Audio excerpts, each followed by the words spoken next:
নাসার আর্টেমিস 2 মিশনে 4 জন সাহসী নভোচারীর সঙ্গে গেছে একটি চমৎকার পুতুল। ছোট্ট এই পুতুলটির নাম রাইজ। কিন্তু প্রশ্ন হলো, এই পুতুলটিকে কেন মহাকাশে পাঠানো হলো? এই সুন্দর পুতুলটির কারিগর মাত্র 8 বছর বয়সী ক্ষুদে শিল্পী লুকাস ইয়েই।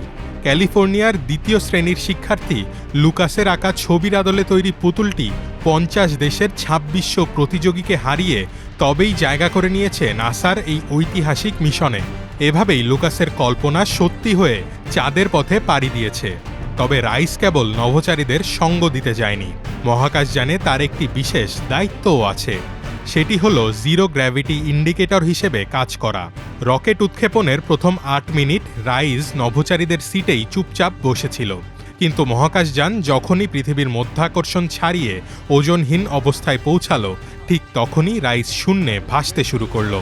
আর এটি দেখেই নভোচারীরা নিশ্চিত হন যে তারা এখন জিরো গ্র্যাভিটিতে পৌঁছেছেন।